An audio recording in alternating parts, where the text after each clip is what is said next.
Shalom, selamat pagi. Diberkatilah orang yang mengandalkan Tuhan, yang menaruh harapannya hanya kepada Tuhan. Mari pribadi-pribadi yang mengasihi Tuhan, kita siapkan hati kita untuk menyembah dan bersyukur kepada Tuhan.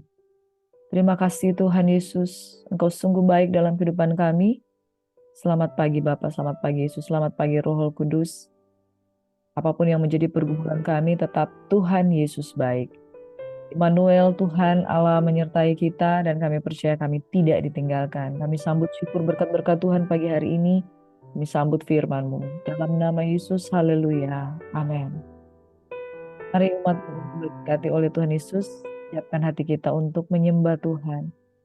Sebab daripadanya lah keselamatan kita beroleh hidup dan keselamatan oleh karena kasih Tuhan. Terima kasih Tuhan.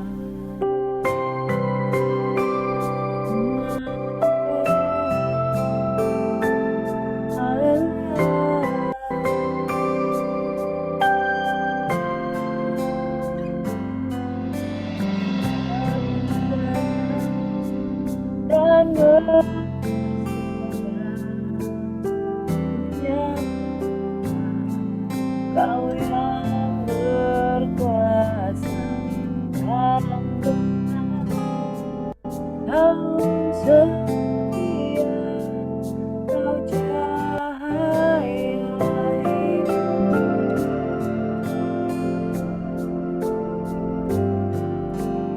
Kau kuatkan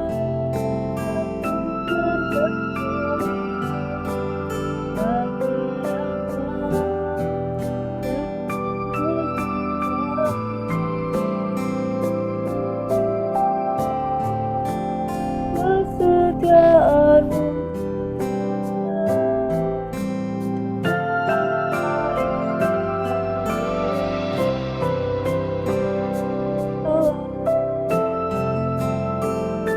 Janji Tuhan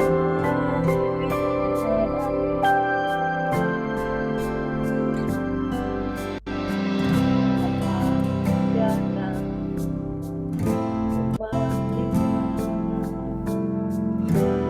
menyatakan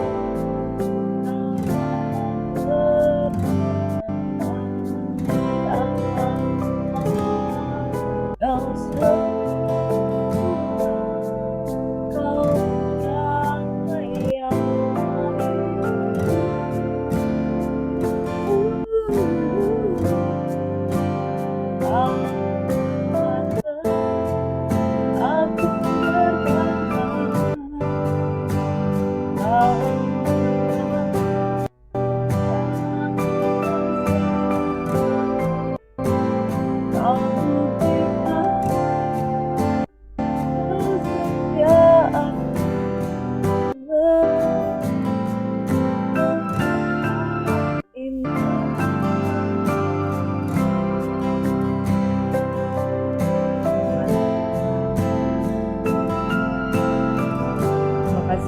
kekuatan yang Tuhan berikan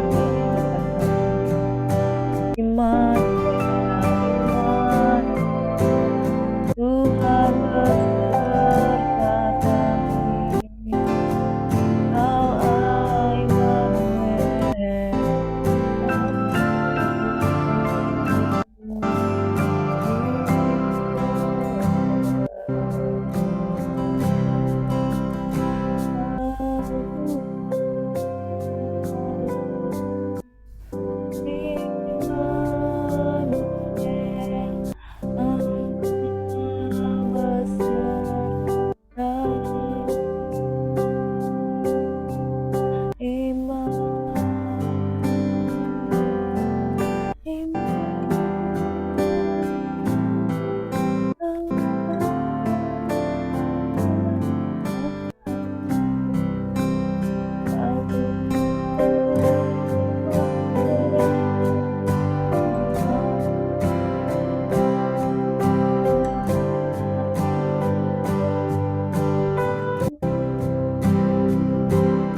Bapak terima kasih buat pagi hari ini. Engkau Immanuel, Allah yang beserta dengan kami Tuhan. Engkau Allah Immanuel, Allah yang terus menyertai kami. Roh Tuhan ada pada kami. Oleh sebab Engkau telah mengurapi kami.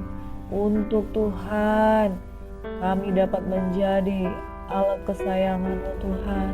Terima kasih Tuhan Yesus. Immanuel, Immanuel. Satu rahasia yang Kau bukakan bagi kami, Engkau tidak pernah meninggalkan kami.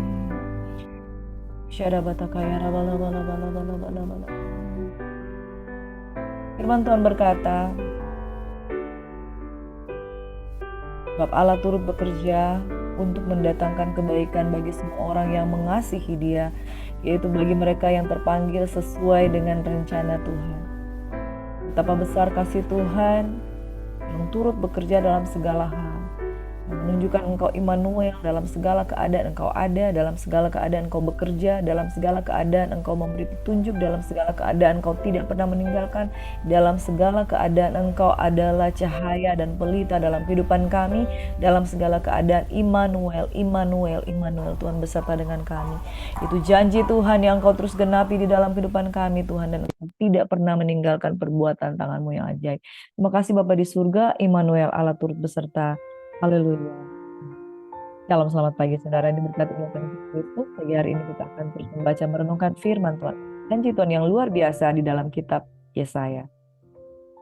Janji tentang Immanuel, janji tentang Bapa yang kekal, janji tentang Raja Damai, janji tentang penasihat yang ajaib, itu semua Tuhan janjikan bagi semua orang yang berseru dan berharap kepada Tuhan.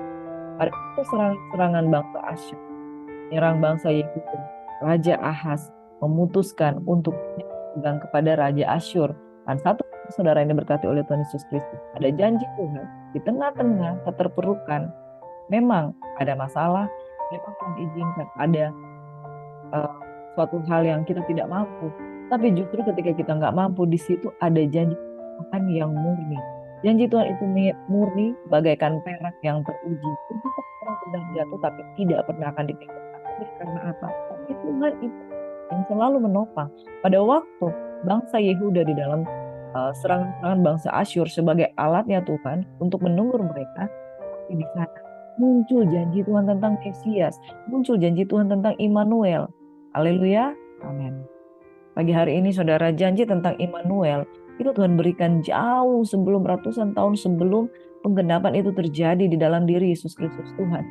Ketika zaman Raja Ahaz bin Yotam bin Uzia, Raja Yehuda, beberapa raja sesudah Raja Usia, ya, kita tahu bahwa setelah Raja Usia mati, Yesaya dipanggil kemarin pada waktu kita baca di dalam ayat 6. Dua raja sesudah Raja Usia, Yesaya tetap menjadi penyambung lidahnya Tuhan pada zaman Ahaz bin Yotam bin Usia, Raja Yehuda.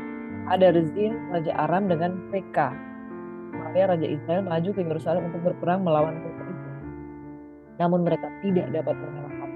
Lalu diberitahukan nyala kepada keluarga Daud, Aram telah berkemah di wilayah Efraim. Maka hati Ahaz dan hati rakyatnya gemetar ketakutan seperti ketakutan bergoyang.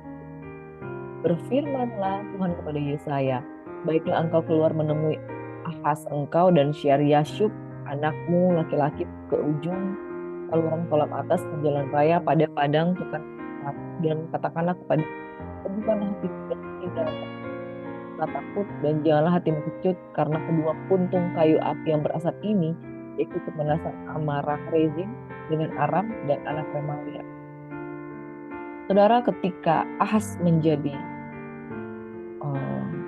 gemetar ketakutan, Tuhan memberikan janjinya kepada Raja Ahaz, yaitu Tuhan sendiri akan memberikan kepadamu suatu pertanda. Sesungguhnya seorang perempuan muda mengandung dan akan melahirkan seorang anak laki-laki dan ia akan menamai Immanuel. Di tengah-tengah ketakutan, di tengah-tengah intimidasi, di tengah-tengah tekanan, Raja Aram yaitu Rezin dengan Pekah bin Remalia, ya saudara, Raja Ahaz menerima janji Tuhan. Janji Tuhan yang luar biasa. Tapi janji ini tidak segera digenapi pada zaman itu. Namun satu hal, ini janji merupakan janji di mana Immanuel hanya 3 kali dicatat di dalam Alkitab. Ini janji pertama tentang Immanuel di pasal 8 ayat 8. Janji Immanuel itu kemudian disebutkan kembali, dan di kitab Matius janji tentang Immanuel itu digenapi. Luar biasa ya saudara, janji tentang Immanuel, Mesias, ya, tentang pertolongan di tengah-tengah kesesakan itu betul-betul Tuhan berikan. Pada zamannya Nabi Yesaya, janji tentang Kristus, janji tentang Immanuel itu di-reveal, dilepaskan, dinyatakan. Saudara, janji Tuhan sedang menunggu penggenapannya. Tapi satu hal yang harus kita percaya, bahwa Tuhan setia dengan janjinya. Apabila dia berjanji, dia pasti menggenapi. Memang Yehuda tidak menerima pada waktu itu juga ketika dijanjikan, kita langsung menerimanya. Tetapi janji Tuhan itu sifatnya kekal. Dan janji tentang Immanuel ini amazing. Di mana ternyata implementasi tentang Immanuel itu adalah Tuhan turun sebagai manusia, sebagai 100% Allah, sebagai 100% manusia. Yang mengatakan. Jadi Immanuel itu bukan janji yang biasa-biasa. Tapi Immanuel artinya dia yang Allah yang transenden. Tapi dia mau menempatkan dirinya sebagai pribadi yang menjadi sama dengan manusia dan mengambil rupa sebagai hamba, bahkan mengosongkan dirinya dan taat sampai mati. Yesaya 7 ayat 14 kita akan baca sekali lagi. Sebab itu Tuhan sendirilah yang akan memberikan kepadamu suatu pertanda. Sesungguhnya seorang perempuan muda mengandung dan akan melahirkan seorang anak laki-laki, dan ia akan menamaikan dia Immanuel. Ia akan makan dadi dan madu sampai ia tahu menolak yang jahat dan memilih yang baik. Sebab sebelum anak itu tahu menolak yang jahat dan memilih yang baik, maka negeri yang kedua rajanya engkau takuti akan ditinggal kosong. Raja yang ditakuti itu adalah Raja Aram dan Raja Asyur, ya. Tuhan akan mendatangkan atasmu dan atas rakyatmu dan atas keluargamu hari-hari seperti yang belum pernah datang sejak Efraim menjauhkan diri dari Yehuda, yakni Raja Asyur. Nah, saudara yang diberkati, pada hari itu dengan pisau cukur yang dipinjam dari seberang sungai Efrat di ayat 20, yakni Raja Asyur, Tuhan akan mencukur kepala dan bulu paha, bahkan pisau itu akan melenyapkan janggut juga. Jadi ada sebuah janji Tuhan. Ini merupakan janji Tuhan yang betul-betul mereka akan mengalami keselamatan pada waktu itu. Ini juga bicara tentang perbuatan yang kemudian ratusan tahun kemudian digenapi melalui janji tentang Immanuel itu digenapi bukan sekedar Tuhan datang melawat, melepaskan, memberikan kuasanya, membebaskan di kuasanya yang luar biasa, tapi dia menjadikan dirinya Immanuel, menyertai dengan fisiknya sebagai manusia yang tinggal di antara orang-orang yang percaya kepadanya. Jadi saudara yang diberkati oleh Tuhan Yesus Kristus, implementasi ini bahwa Tuhan datang sebagai pribadi yang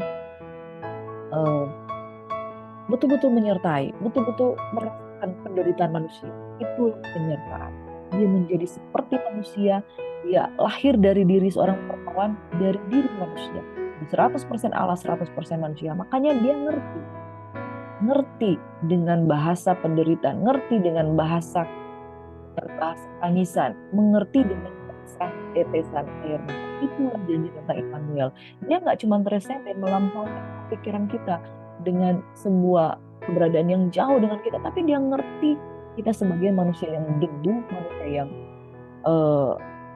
manusiawinya kita, dia tuh ngerti banget. Itulah makna tentang Immanuel. Kenapa dikatakan lahir dari seorang anak darah? Karena lahir dari seorang manusia. Jadi dia mengambil sifat sebagai seorang manusia dan lahir di dalam diri seorang perawat yaitu Maria. Janji tentang Immanuel menunjukkan tentang keilahian Yesus, keilahian Tuhan, tentang janji Allah yang sebagai hamba, jadi diri sebagai seorang manusia dan mengosongkan keilahiannya. Untuk apa? Menjadi sama dengan kita, merasakan, melalui penderitaan yang sama yang dialami oleh manusia, yang dia buat dia menjadi pendosa. Saudara, janji tentang Immanuel ini luar biasa. Nah, makna kata ini artinya Allah beserta kita. Konteks di mana dia muncul dalam latar belakang perjanjian lama itu Aram dan Israel yang ingin membentuk koalisi. Ya, jadi Israel itu kerajaan kedua dengan Yehuda. Jadi Israel dan Aram itu ingin bersatu, unity. Dia pengen koalisi, ingin membentuk suatu koalisi dengan Yehuda guna mencegah laju perkembangan kekuasaan Asyur. Ketika mereka mau menggandeng ketika mereka mau menggandeng Yehuda, Yehuda ini bimbang karena Aram dan Israel memutuskan untuk menghukum. Karena itu Aram dan Israel memutuskan untuk menghukumnya karena dia tidak mau berkolaborasi dengan kesatuan mereka. Mendengar berita ini, Ahaz Raja Yehuda jadi gemetar. Saudara, saya diutus menjumpai Ahaz untuk memberitahunya agar jangan takut. Jangan takut karena koalisi ini gak benar ya saudara. Koalisi ini untuk mencegah laju perkembangan kekuasaan Asyur. Artinya mereka bangun kekuasaan untuk bermusuhan juga dengan Asyur untuk tentang Asyur. Dan itulah saya diutus menjumpai Ahaz untuk bertanya agar dia jangan takut terhadap koalisi-koalisi yang belum tentu Tuhan bekerja di dalamnya. Kekuasaan musuh-musuhnya hampir berakhir dan mereka tidak dapat membahayakan dia. Bahkan Yesaya menyuruh Ahaz memohon pertanda untuk membuktikan kebenaran berita ilahi tersebut. Nah, saudara yang diberkati oleh Tuhan Yesus Kristus, ketika Ahaz menolak, Ahaz menanggapi penolakan raja yang munafik itu, saudara, itu koalisi Raja Aram dan Raja Israel. Dalam penglihatan itu, kemudian Nabi Yesaya melihat penglihatan seorang darah, wanita yang sudah belum kawin, melahirkan seorang bayi dan akan menamakannya Immanuel. Nah, penafsiran ini telah diperkuat dengan kenyataan bahwa Yesaya mencoba menghindarkan orang-orang untuk mempercayai Raja Asyur. Pertolongan atas bangsa itu bukan terletak di tangan Asyur, melainkan di tangan Allah. Amin. Pertolonganmu begitu ajaib, bukan di tangan bangsa-bangsa yang tidak mengenal Allah. Kita harus percaya kepada Allah. Di dalam keadaan kritis ini Allah hadir menyertai kita. Allah ditemukan di dalam kelahiran seorang anak. Ya, ini merupakan future tense di mana kejadian yang akan dialami beberapa waktu kemudian. Dalam kepercayaan Kristiani, nubuat itu telah dipenuhi dalam Injil Matius. Sesungguhnya anak darah itu akan mengandung dan melahirkan seorang anak laki-laki dan mereka akan menamakan dia Immanuel, Allah menyertai kita. Immanuel maknanya adalah Allah menyertai kita. Allah lahir melalui anak darah, melalui manusia, dan dia suci, dia tidak cemar. Tapi dia adalah Allah yang menjadi simbol penyertaan Tuhan, yang menjadi simbol bahwa Tuhan tidak pernah meninggalkan kita. Amin. Saudara yang berikutnya, janji-janji Tuhan yang luar biasa itu juga ada di dalam pasal 8 dan pasal 9. Dan ternyata saudara di pasal 8 diulangi lagi.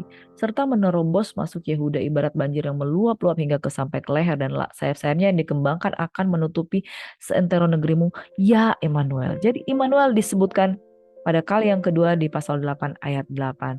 Nah saudara yang diberkati Yesus Kristus, selanjutnya di keadaan itu Yesaya terpaksa bersembunyi di dalam pasal 8 ayat 11 hingga 22, di pasal 8 ayat 23 hingga pasal 9 ayat 6 dan juga ayat seterusnya. Saudara, mulai dari ayat yang pertama ini ada janji Tuhan sekali lagi tentang nubuatan tentang Mesias. Jadi di kitab Yesaya ada begitu banyak nubuatan dan janji-janji tentang pertolongan, janji-janji tentang Mesias. Di pasal yang pertama dari pasal 8 ayat yang pertama serta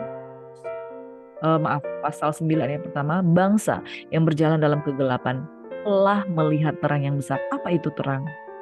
Terang itu sudah ada di antara kita. Berbicara tentang Yesus, nubuatan tentang Yesus. Mereka yang diam di negeri kekelaman, atasnya terang telah bersinar. Waktu Tuhan Yesus tidak ada, kita tuh buta, kita nggak memiliki Roh Kudus, kita tidak menerima keselamatan. Pikiran kita dibutakan, tetapi terang Tuhan itu datang melalui diri Mesias. Itulah merupakan janji nubuatan tentang Mesias. Ada beberapa janji mesianik yang kuat. Itu pertama janji tentang Immanuel, yang kedua janji tentang terang, janji tentang penasihat yang ajaib, Bapa yang kekal, Raja damai. Di dalam pasal 9 ayat yang kelima, sebab seorang anak telah lahir untuk kita. Seorang putra telah diberikan untuk kita, lambang pemerintahan ada di atas bahunya dan namanya disebutkan orang penasihat ajaib, Allah yang perkasa, Raja damai. Besar kekuasaannya dan damai sejahtera tidak akan berkesudahan di atas tahta Daud dan di dalam kerajaannya, karena ia mendasarkan dan mengokohkan melakukannya dengan keadilan dan kebenaran dari sekarang sampai selama-lamanya. Kecemburuan Tuhan semesta alam akan melakukan hal ini. Saudara, janji yang kedua, janji mesianik yang kedua adalah berbicara tentang terang yang akan terbit. Terang itu berbicara soal kekudusan, kebenaran, penyingkapan. Terang yang tak terhampiri itulah yang mendatangi kita. Dan terang itu adalah Kristus. Dan tidak ada satu orang pun yang dapat menyelubungi terang. Dengan kegelapan gak ada kegelapan yang bisa menyelubungi terang. Gak ada, saudara. Ketika terang itu ada, kegelapan pun sirna. Makanya apa yang selama ini dibutakan, Tuhan membuat terang benderang. Saudaraku, keselamatan itu merupakan anugerah terbesar di dalam kehidupan kita. Di dalam keselamatan itu ada terang. Terang itu buat kita yang buta itu bisa melihat. Saudara kalau masuk ke dalam suatu ruangan, kemudian mati lampu, saudara nggak bisa ada pegangan, bisa menghantam apapun, berjalan jatuh, melakukan apapun nggak bisa lihat. Tapi begitu terang itu datang, saudara, bahkan hal yang paling kotor sekalipun Tuhan akan munculkan. Saudara akan menyadari arti dosa kalau terang itu datang. Kalau saudara tidak menyadari kenapa saudara itu jatuh dalam dosa, atau saudara tidak menyadari sudah melakukan begitu banyak kesalahan tapi nggak pernah nggak pernah sadar, berarti tidak ada terang di dalam diri saudara. Karena terang akan menyingkapkan, ya, saudara, terang akan menyingkapkan. Terang akan membuat kita sadar, terang akan membuat kita melihat, terang akan membuat kita bisa punya kekuatan, berpotensi untuk membersihkan segala sesuatu. Tapi kalau saudara tidak punya terang, mustahil saudara bisa melihat. Dibutakan. Bahkan dosa udah ada di depan mata, kita nggak tahu, kita ini nggak dosa. Ada orang berzina dan dia nggak sadar itu zina. Masuk gereja dengan pasangannya yang merupakan suami orang. Ya, anak remaja, dia tahu ini laki-laki ini udah beristri, udah pisah dengan istrinya, hidup serumah saudara tanpa pernikahan, dan bodoh amat masuk ke gereja. Apakah ada terang di dalam diri mereka? Mereka buta, saudara. Mereka dibutakan. Orang kalau ada lampu, ada terang, ketika dia masuk dia lihat, wih, kamar saya ternyata kotor. Begitu ya, saudara. Jadi kalau tidak ada terang di dalam diri kita, mustahil kita bisa dipilihkan dari dosa. Makanya ketika terang itu datang, wah, semuanya diterangi, cahayanya menyinari. Itu sebabnya orang yang menerima terang, di dalam dirinya itu ada nasihat. Dia bisa mengerti nasihat, dia bisa mengerti petunjuk. Ya, lambang pemerintahan ada di atas bahu Immanuel dan namanya disebut orang penasihat ajaib. Ya, ketika Tuhan datang, kita dinasihati, kita open. Ya, Allah yang perkasa, Bapa yang kekal, Raja damai. Ketika terang itu datang, kita tuh maunya segala sesuatu dengan siapapun itu berdamai. Gak mau kita musuhan. Beda kalau orang belum menerima terang, saudara. Maunya kemana-mana bertengkar, maunya kemana-mana konflik. Saudara yang diberkati oleh Tuhan Yesus Kristus, Immanuel, Allah beserta kita. Kalau dia turun, dia datang dalam kehidupan kita, terang itu akan memberikan dampak pemulihan, kudusan dalam diri kita. Amin. Di dalam pasal yang ke-9 hingga pasal yang ke-10, ya, celaka yang akan menimpa Asyur. Celaka Asyur yang menjadi cambuk murkaku. Memang Asyur adalah alat, ya saudara, alatnya Tuhan untuk kemudian membuat Yehuda itu kembali ke jalannya Tuhan. Dia akan menyuruhnya terhadap bangsa yang murtad dan Tuhan akan memerintahkannya melawan umat sasaran murkaku untuk melakukan perampasan dan penjarahan, untuk menginjak mereka pada lumpur di jalan, seperti lumpur di jalan. Tapi apabila Tuhan menyelesaikan segala pekerjaannya di Gunung Sion dan di Yerusalem, maka ia akan menghukum perbuatan ketinggian hati Raja Asyur dan seluruhnya yang aku sungguh. Ada janji Tuhan di dalam pasal 10 ayat 20. Tapi pada waktu itu sisa orang Israel dan orang yang terluput di antara kaum keturunan Yakub tidak akan bersandar lagi kepada yang mengalahkannya. Dia akan bersandar kepada Tuhan yang Maha Kudus, Allah Israel, dan tetap setia. Suatu sisa akan kembali, sisa Yakub akan bertobat di hadapan Allah yang perkasa. Sebab sekalipun bangsamu, hai Israel, seperti pasir di laut banyaknya, namun hanya sisanya akan kembali. Tuhan pastikan kebiasaan, dan dari situ timbul keadilan meluap-luap. Saudara, di tengah-tengah bangsa Israel atau sisa Yakub, ya, Israel itu ada dua. Israel itu ada kerajaan utara dan kerajaan selatan, Israel dan Yehuda. Dan sulit sekali dicari orang Israel yang benar-benar takut akan Tuhan karena pengaruh bangsa kafir jauh lebih kuat di Israel. Dan Yehuda merupakan bangsa yang jauh lebih suku yang jauh lebih kecil karena dia cuma satu, sementara Israel ada 11 suku. Tapi suatu sisa akan kembali, yaitu sisa Yakub akan bertobat di hadapan Allah yang perkasa. Tuhan mencari orang-orang yang mau memisahkan diri, saudara. Memang ada begitu banyak miliaran orang di dunia ini, tetapi ada bilangan yang dikuduskan, dipisahkan. Dan kalau kita berespon dengan Tuhan, sisa ini yang Tuhan cari.